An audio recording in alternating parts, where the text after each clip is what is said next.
बिस्मिल्लाहिर्रहमानिर्रहीम। अस्सलाम वालेकुम व्यूअर। आइए आज हम आपको टिंडा गोश्त बनाने की रेसिपी देते हैं। उसके लिए हमें किन किन चीज़ों की ज़रूरत है। टिंडा गोश्त हम तैयार कर रहे हैं आधा किलो गोश्त के हिसाब से। उसके लिए हमने लिए हैं ये 2 अदद बड़े साइज़ के ये टमाटर, उसको हमने रफली काट लिया है।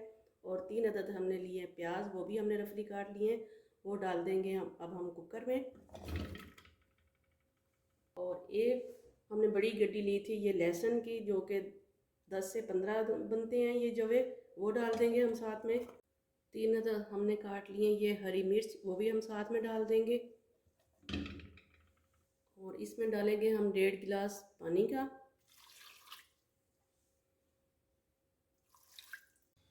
अब हमने चूल्हा ऑन कर लिया है और इसको कर देंगे हम 5 मिनट के लिए बंद। ये टिंडे लिए हैं हमने 700 ग्राम, और इसको हमने अच्छे तरीके से पहले धो लिया है, मिट्टी वगैरह इसकी उतार ली हुई है। और इस तरीके से हमने इसका ऊपर वाला हिस्सा भी काट दिया है और इस तरीके से दूसरा हिस्सा भी। अब हम करेंगे इसको इस तरीके से ये इसके पीस कर लेंगे। आप छोटे बड़े अपने हिसाब से कर सकते हैं। ये इस तरीके से एक का हम करेंगे 4 हिस्से इसके। आप चाहें तो इसके ऊपर वाली स्किन भी उतार सकते हैं। हमने ये स्किन इसकी नहीं उतारी इसलिए कि ये फ्रेश है, इसलिए हमने, ये नरम होती है तो नहीं उतारी इसकी। 5 मिनट हो गए हैं मसाला रखे हुए। अब हम इसको खोल लेते हैं, चेक कर लेते हैं।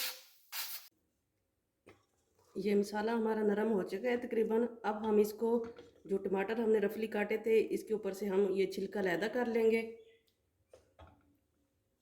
इस तरीके से पकड़ के हमने अलहदा कर दिए टमाटर के छिलके।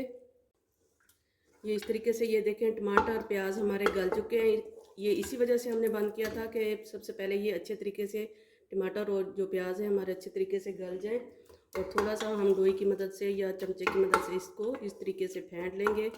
उसके बाद हम डालेंगे इसमें गोश्त। ये गोश्त लिया है हमने आधा किलो, उसको हमने धो के पहले से ही रख लिया था। हमने लिया है बोनलेस, अगर आप चाहें तो हड्डी वाला भी ले सकते हैं। ये डाल देंगे इस टाइम पे। ये हमने लिए कुछ साबुत मसाला, उसमें लिए हमने ये 2 तेज़पात, 2 काली इलायची, बड़ी इलायची, और थोड़ी सी ली है हमने ये काली मिर्च, और थोड़े से लौंग लिए हैं। और 1 टीस्पून हमने लिया है सफ़ेद ज़ीरा, ये भी साथ में डाल देंगे। और 1 टेबल स्पून हम इसमें भर के डालेंगे ये नमक का, आप अपने टेस्ट के हिसाब से लीजिएगा। और 1.5 टीस्पून के बराबर हम डालेंगे इसमें मिर्च पाउडर, आप अपने टेस्ट के हिसाब से। आधा टीस्पून के बराबर हम लेंगे इसमें हल्दी पाउडर। और 1 टेबल स्पून भर के हम डालेंगे इसमें धनिया पाउडर। और साथ ही हम इसमें डाल देंगे ये ऑयल, जो कि हमने लिया है 200 ml, 1 कप। साथ में डालेंगे हम ये पानी, 1.5 गिलास डालेंगे हम इसमें। और इसको अच्छे तरीके से मिक्स करके हम दोबारा से इसको अब हम बंद कर देंगे 15 से 20 मिनट के लिए। अब हम इसको कर देते हैं बंद। अब 15 मिनट के बाद हम कुकर चेक कर लेते हैं।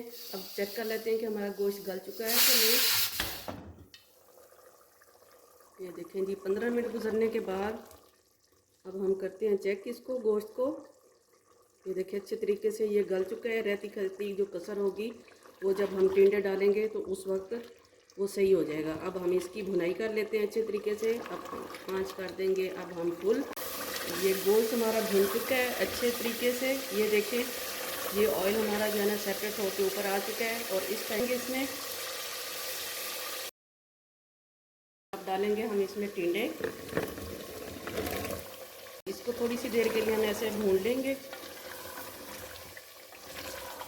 बस 1 से 2 मिनट के लिए बस। ये देखें बिल्कुल हमारा मसाला जो है ना मैश हो चुका है, जो कि हमने सबसे पहले मसाले को ही बंद किया था। इस वक्त फ्लेम हमने फुल रखी हुई है भुनाई करने के लिए। ये भुनाई कंप्लीट हो चुकी है। अब हम डालने लगे हैं इसमें पानी, आप अपने हिसाब से डालिएगा कितनी आपको ग्रेवी चाहिए। अब हम इसको कर लेते हैं बंद ऐसे 3 से 4 मिनट के लिए। और हमने इस वक्त चूल्हे की फ्लेम भी हमने ऑफ कर दी हुई है।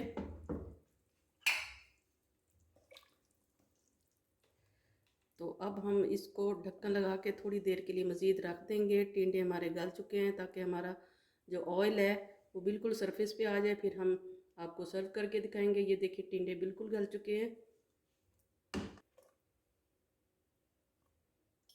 और थोड़ा सा हम डालेंगे इसी टाइम पे हम गरम मसाला, अगर आपको पसंद है तो डाल लीजिएगा, वरना नहीं तो ये डाल देंगे।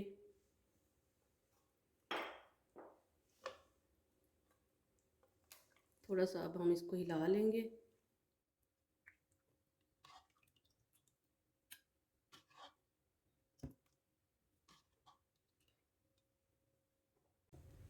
हमारी आज की ये टिंडे और गोश्त की रेसिपी तैयार हो चुकी है। रेसिपी पसंद आने पर लाइक और शेयर कीजिए, सब्सक्राइब कीजिए, दुआ में याद रखिए। ढेर सारी दुआओं के साथ अल्लाह हाफिज़।